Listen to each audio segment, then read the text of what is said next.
Good afternoon. We're going to take a quick look at the markets, the US markets, and with this S&P, it's making me smile. I mean, it just keeps going higher. I mean, you're seeing that in that upward channel that I've drawn in, and we've hit that last week. We hit the top of that again. So by the end of this week, it's going to intersect with the 50% fib, and that's coming in at 38.87.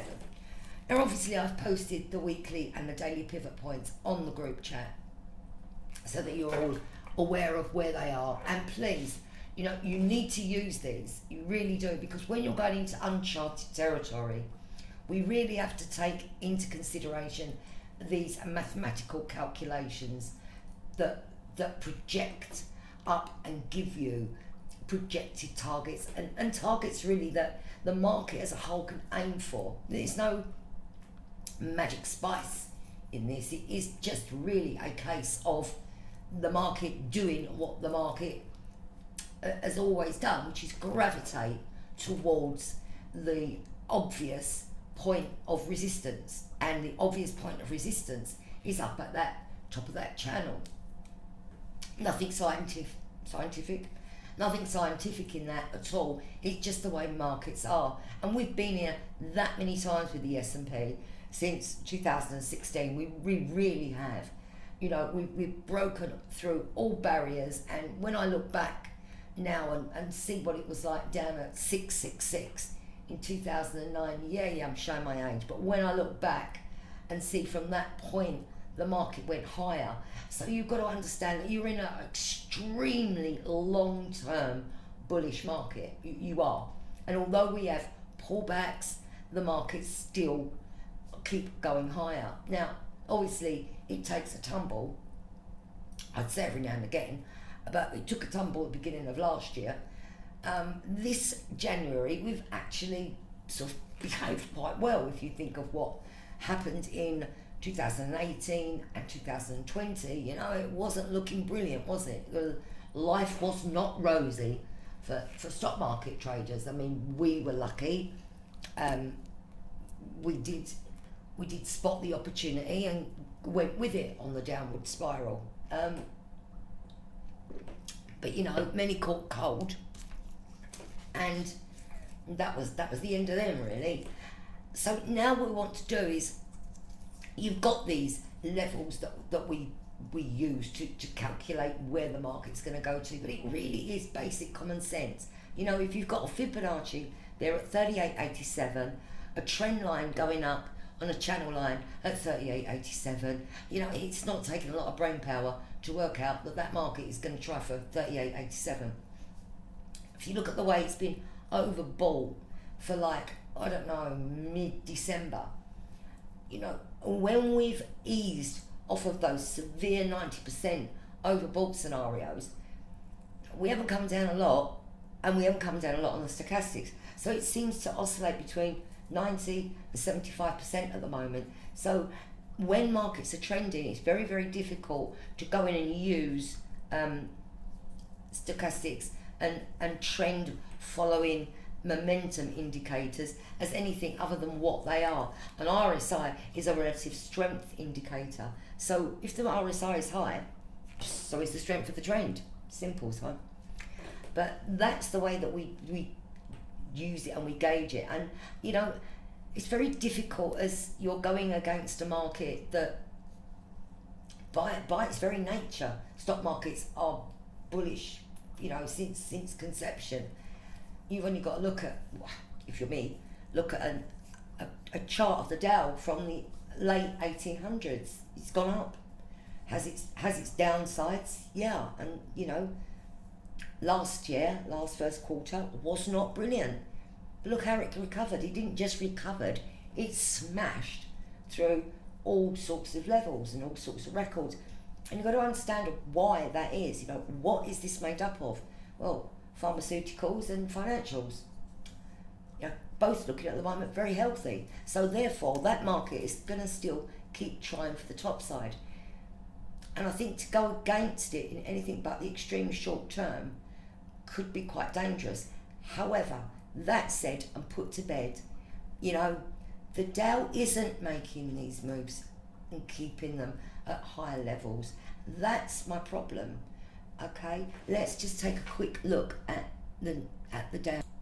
So there you've got the Dow, you've got it making another new all-time high after failing at that double top. Now what this should have done, when you go doubles hold, triples rarely do, that really should have been the week where that slung its way up to at least that 31414 area, and quite possibly even onto the 31862 area, but it didn't. Okay, it didn't. It broke the double top, it closed back below that double top.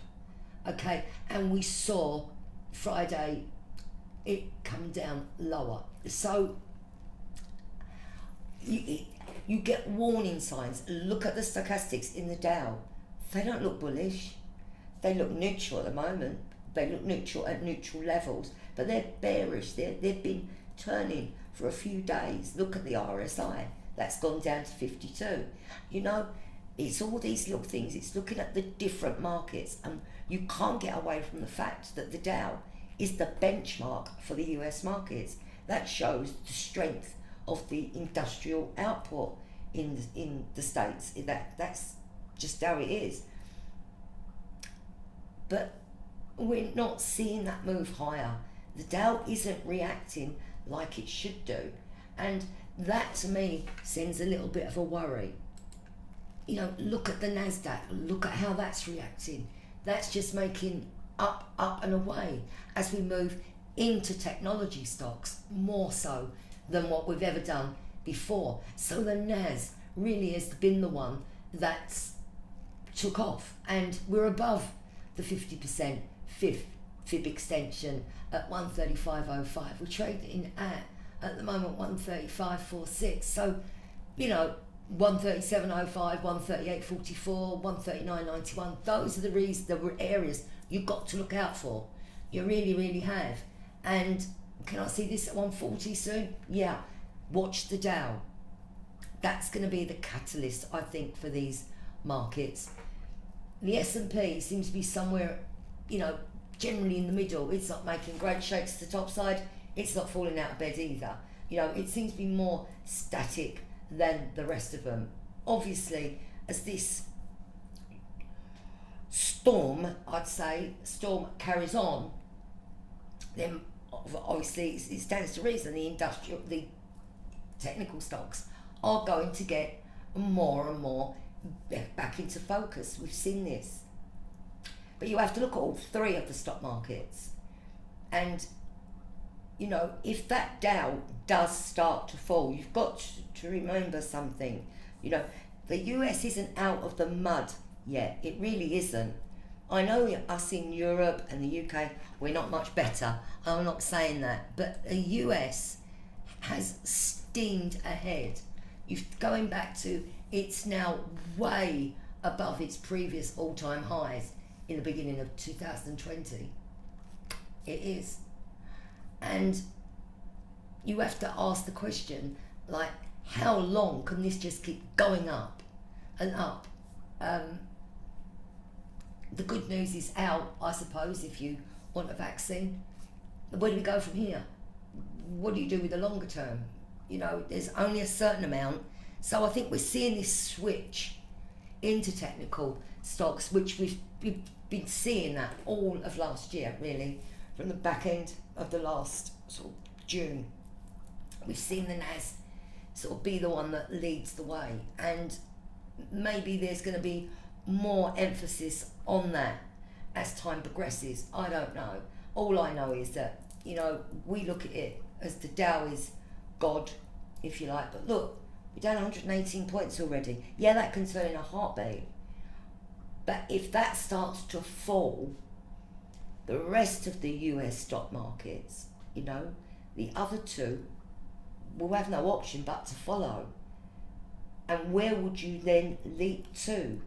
What stock market would you go in? Would you go into the Euro stocks? Doubtful. So I say bet, it's not really true. My my little thing would be US down, UK up. I think that's got a lot of catch up to do, or the FTSE's going to puke outside. It's an either or situation at the moment.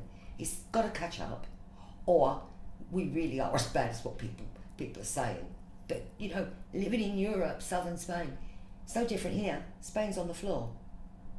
So just remember that when we're trading these markets, and let's hope it's not. I don't like Monday's trade again today. I mean, it's looking a lot healthier now. It wasn't looking too good earlier on. Anyway, good luck. I'll catch you all in a bit.